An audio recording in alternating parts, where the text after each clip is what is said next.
in solo 15 minuti. Nessuna forza dell'ordine a presidiare la denuncia di Monica Poli del gruppo Veneziani non distratti.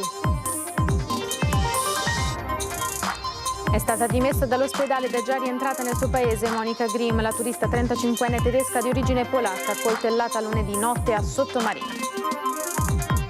Proseguono le indagini sulla morte di Valentina Salmistraro. All'ospedale di Pordenone il direttore generale Tonutti non esclude l'ipotesi di un malore indagato infermiere di Fossata di Piave. Bimba di 5 anni danneggia un'opera d'arte per cercare di disegnare su una tela all'interno di una galleria d'arte nei guai a Jesolo una famiglia di turisti polacchi.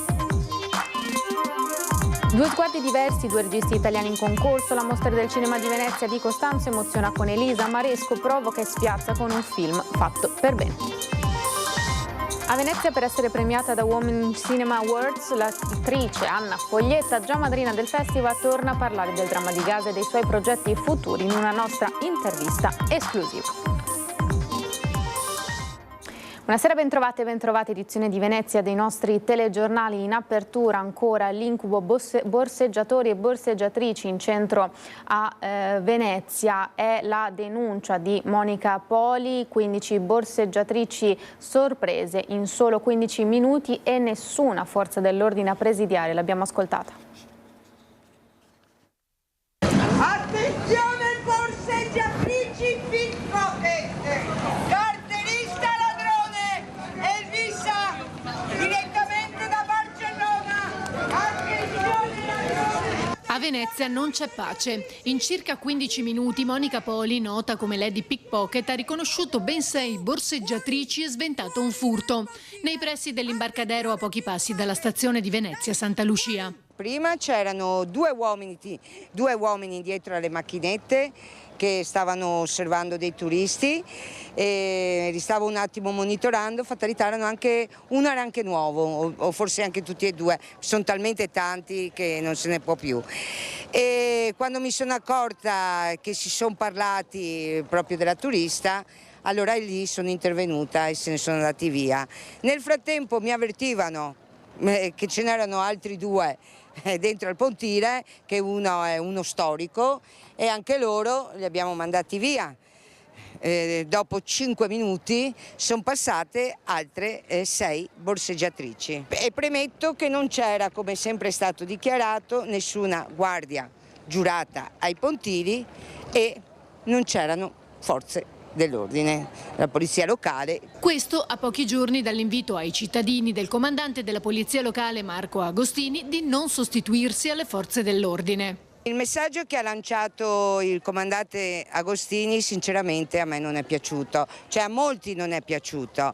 Allora, ricordo al comandante Agostini che noi veneziani non distratti e molti cittadini non si sono mai sostituiti alle forze dell'ordine perché noi facciamo azione di disturbo e segnaliamo in tempo reale alle forze dell'ordine, attivandoci, chiamando il 112, il 113 e qualche volta il vostro centralino che più delle volte non risponde. E ricordo al comandante Agostini che la borseggiatrice Shakira, che era qui nel nostro territorio e che transitava in piazza San Marco, Calle Valaresso, vista da tutti, soprattutto abbiamo pubblicato video, e transitava anche sui sottoportici dove ci sono i suoi uffici, che è stata portata da un non distratto perché nessuno la vedeva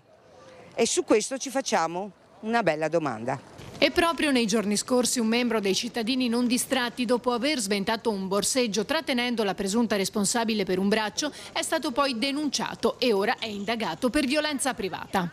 Cioè, qui sta passando il messaggio che le borseggiatrici e borseggiatori sono vittime. Ma stiamo scherzando? Stiamo scherzando che fanno piangere migliaia di turisti al giorno?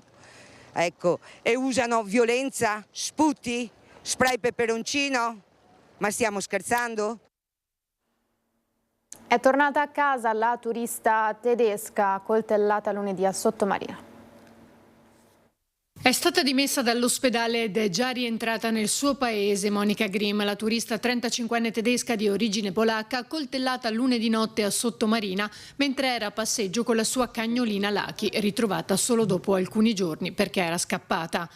Resta indagato e ancora in ospedale, dove era stato sottoposto a un accertamento sanitario obbligatorio il 25enne che avrebbe aggredito la donna.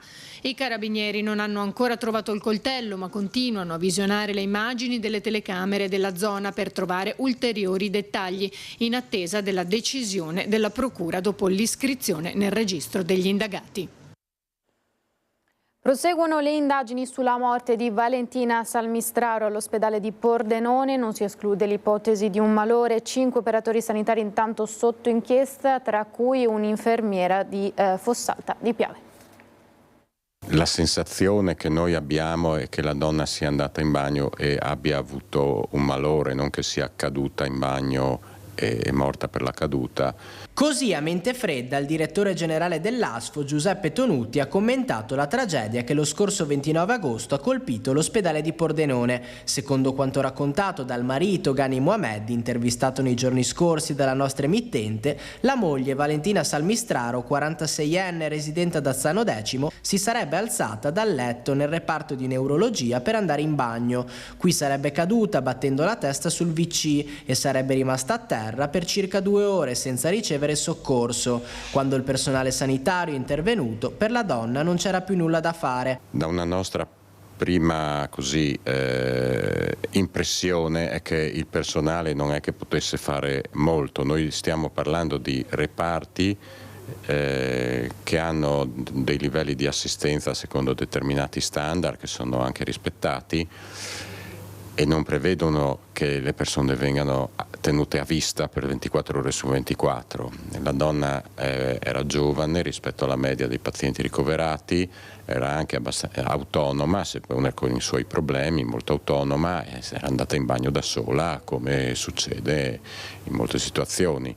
Il ritrovamento avvenuto dopo quanto, ma questo anche si tratterà di capire. Sarà l'autopsia fissata per il 6 settembre all'obitorio di Pordenone a chiarire le cause del decesso. Nel frattempo la procura ha avviato un'indagine con l'ipotesi di omicidio colposo. Il sostituto procuratore Federica Urban ha incaricato 2 esperti, il medico legale Antonello Cirnelli e il neurologo Antonio Baldi. 5 operatori sanitari hanno ricevuto gli avvisi di garanzia, così da poter nominare un proprio consulente tecnico. Si tratta di un 23enne originario di Barletta, una 52enne di Udine residente a Fossalta di Piave, una 46enne di Azzano Decimo, una 52enne di Cordenons e una 47enne di Casier. Ricordiamoci che insomma tutto il personale fa il possibile per riuscire a dare l'assistenza, quindi non è che ci può essere vista una volontà di fare qualcosa, no? Quindi qua si tratta veramente di capire, se riusciranno a capire quanto tempo può essere trascorso dall'effettivo malore della signora e quindi dalla sua caduta al ritrovamento. Però anche questo secondo me ci dirà poco, nel senso che può anche essere passata un'ora, ma non è che le persone entrano ogni ora nella stanza delle persone, soprattutto se c'erano già entrate tipo mi pare verso le 6:30 e quindi poco prima sostanzialmente. Siamo alla politica. Fratelli d'Italia per le regionali lancia un messaggio agli alleati. Se qualcuno pensa di, come dire, limitare anche l'azione comunicativa del nostro partito, noi invece abbiamo scelto di incominciare a muoverci, di cominciare a parlare ai cittadini, stare in mezzo alla gente, nei mercati, sui manifesti. Il suo campeggia in bella mostra con Giorgia Meloni. Quello del candidato governatore in pectore Luca De Carlo è fuori già da tempo, ma non chiamateli manifesti elettorali, solo messe a disposizione, perché se è vero che ufficiosamente le liste sono sul tavolo e i nomi circolano, Fratelli d'Italia non ha ancora modo di ufficializzarle. Difficile capire come comporle in modo definitivo se non si sa chi sarà la scelta finale sulla corsa governatore e non solo. Il messaggio verso Palazzo Balbi è diretto. Non abbiamo ancora una data, non abbiamo ancora ovviamente nessuna idea su quando realmente si andrà a votare. Solitamente prima si dà la data, giusto? Prima si dice quale sarà la data, come è successo anche nelle altre regioni, e poi si ufficializzano i candidati. Per cui noi siamo in attesa, però non è che possiamo aspettare che esca la data. Fratelli d'Italia esce, e perché abbiamo lavorato in questi anni tantissimo nel territorio, sul radicamento territoriale, nei municipi. Fratelli d'Italia scalpita e vuole risposte. Nelle stesse ore a Udine un Matteo Salvini serafico si dice tranquillo. È plausibile che il candidato venga scelto proprio quello delle Marche? Io spero che venga scelto il prima possibile, perché ho incontrato tanti imprenditori, tante associazioni, tanti cittadini, non vedono l'ora di scendere in campo e di vincere. Quindi l'obiettivo è vincere, convincere. Come Lega abbiamo tante idee, tanti uomini da proporre. Il mantra Lega resta il Veneto al Carroccio. I meloniani sono convinti che la matematica sia dalla loro parte e non è più questione soltanto di voti alle politiche o alle europee. Altra stoccata agli alleati. Qualcuno in passato ha detto che Fratelli d'Italia prendeva voti solo alle politiche e alle europee e nelle elezioni territoriali invece non prendeva voti. Questa è per noi la dimostrazione che non è come qualcuno vuole raccontare, perché è cambiato il mondo negli ultimi anni. Noi siamo una forza credibile, forte anche sul territorio. Se qualcuno pensa, di fermarci, questo non è così. Ingrediente per un piatto che più piccante non si può sul tavolo imbandito per il centrodestra, mentre tra i papabili per il Carroccio il segretario federale tende a escludere uno dei nomi in ballo, quello di Lorenzo Fontana. Lorenzo sta facendo benissimo il Presidente della Camera, non so che intenzioni abbia, ma immagino che voglia continuare a fare il Presidente della Camera. Così la politica. Intanto torniamo a Jesolo. Una bambina di 5 anni danneggia un'opera d'arte. In un momento di confusione nella galleria Orler di via Bafili a Jesolo, una bimba polacca di 5 anni in vacanza con i genitori lunedì scorso ha danneggiato una preziosa opera all'interno. Credendo che una tela di Enrico Castellani dal valore di circa 200.000 euro fosse un foglio da colorare, ha tentato di raggiungerla arrampicandosi su un'altra opera, la scultura in oro 24 carati dell'artista goriziano ma jesolano d'adozione Carlo Pecorelli, fratturando però le zampe del ragno. I responsabili della galleria sono prontamente intervenuti, ma i danni ormai erano stati fatti. L'opera del valore di circa 30.000 euro è stata sostituita con una simile. L'artista la porterà in riparazione. Va riaggiustata e saldata, lucidata, ha spiegato Pecorelli, ma potrà occuparsene solo un'azienda specializzata. Vigilanza ancor più serrata, rassicura Orler d'ora in avanti sul pubblico presente, mentre è stato concordato con la famiglia polacca un risarcimento di cui non è stata resa nota la cifra. Sull'episodio è intervenuto anche il sindaco. Si tratta di uno di quei tanti episodi, alle volte simpatici, alle volte un po' particolari, che accadono durante l'estate a Jesolo, una città che è strapiena di persone sempre per tutta l'estate e fortunatamente anche di famiglie con bambini.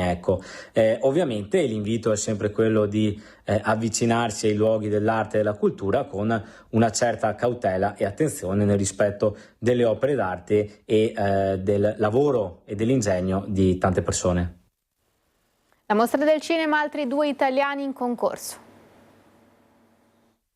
Elisa di Leonardo Di Costanzo ha emozionato la Sala Grande con una standing ovation di oltre 10 minuti. Il film, in concorso a Venezia 82, racconta la storia di Elisa, una donna condannata per l'omicidio della sorella, che in carcere affronta un percorso di introspezione grazie all'incontro con un criminologo.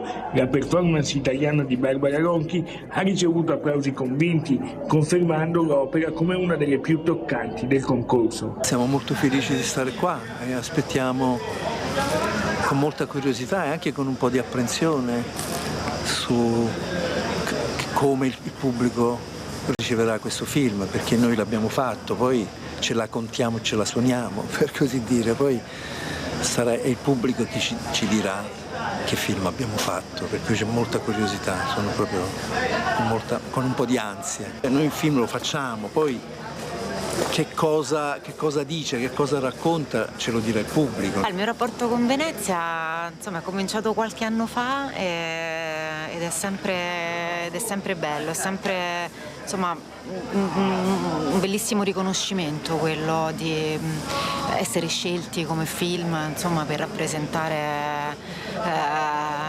l'Italia, in un certo senso, alla Mostra del Cinema, dove vengono presentati tra i film più belli del mondo.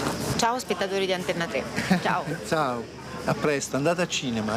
A completare la giornata dei film italiani in concorso, un film fatto per bene di Franco Maresco, che è stato presentato anche questo in concorso. Il film narra la vicenda di un progetto interrotto su Carmelo Bene, con il regista che dopo l'abbandono delle riprese scompare lasciando l'amico Umberto Cantone il compito di ricostruire l'accaduto.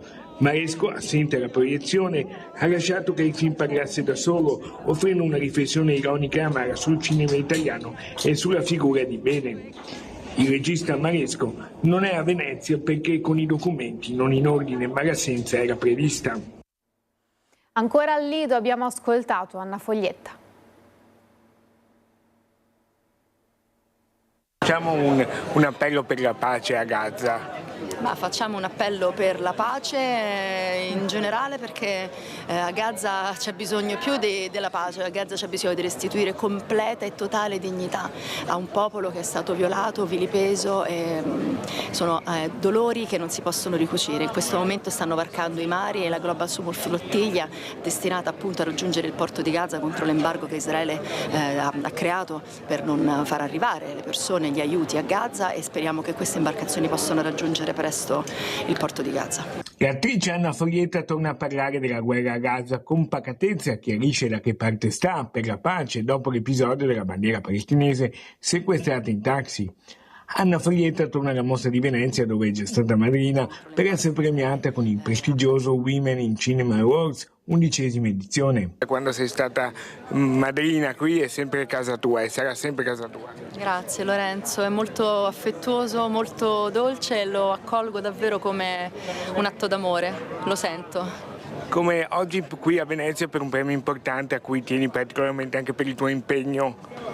Sì, perché è un premio datomi dalle donne. Abbiamo ragionato intorno al tema del consenso e abbiamo costruito questa piccola storia destinata appunto soprattutto alle giovani donne e ai giovani ragazzi, alle nuove generazioni, perché per loro il tema del consenso è qualcosa di fondamentale. Troppo spesso si sentono violate nel proprio corpo, nei propri confini, ed è importante sempre ribadirlo, che se io non voglio, tu non puoi.